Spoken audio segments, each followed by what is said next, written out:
প্রতিটা রাষ্ট্রের নাম হয়েছে একুয়া, আর এই মগ বাংলাদেশের টাইটেল বা নাম হয়েছে অনেক কয়।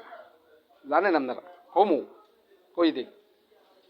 প্রথমত হয়েছে মগ এটা বাংলাদেশ, এইবার হয়েছে যে আপনার ডিজিটাল, এইবার হয়েছে কি স্মার্ট, এইয়ের পর হয়েছে কি ওভার স্মার্ট, আর এখন হয়েছে কি জানেন অভাব পেয়ে স্মার্ট।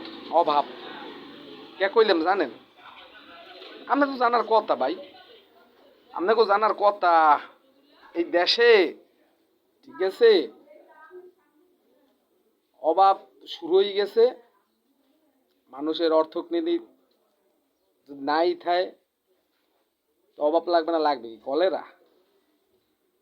কথা বোঝেন নাই যে এই দেশে অর্থনৈতিক যে দেশে নাই, বা আপনার মানুষের মালের পোটাক যদি বন্ধ থাকে তাহলে এ দেশ আর দেশ থাকে না। আর ওই 6-7 জন 8 জন 10 জন দিয়ে এই বাংলাদেশ চালান যাবে না।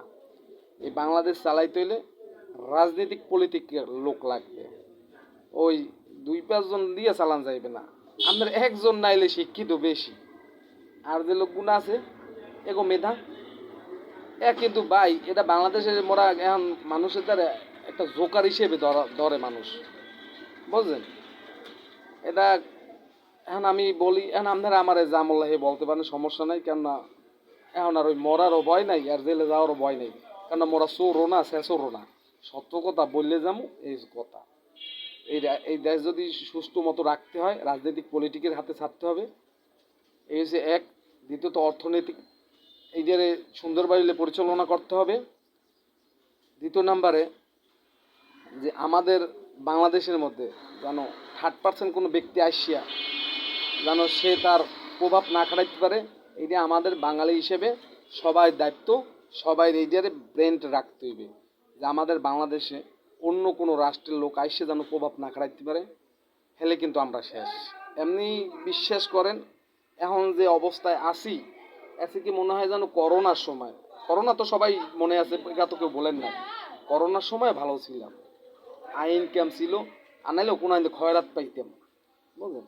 আর এই এখন এই দেশে স্বাধীন হওয়ার পর খয়রাত তো ভালো ঠিক, কি কেউ ধরে 5,000 1,000 2,000 টাকা চাইবেন, হ্যাঁ দেওয়ার ক্যাপাসিটি এক ব্যক্তির নেই। যদি খায় এই হাতে চুরি পড়বো, বুঝলেন?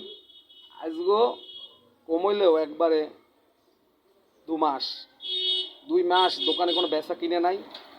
আবার লেবার শ্রমিক, এখানে একটা মিল আছে, লেবার শ্রমিক আসি খাইলে আটকে যায়, কি করবো?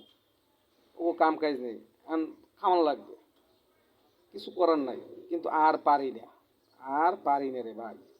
আপনাদের কাছে অনুরোধ, এই দেশ আপনার আমার, এই দেশটাকে সুন্দর মতো চালান ভাই। আর রাজনৈতিক পলিটিক্স ছাড়া এই দেশে আর উন্নতি হবে না।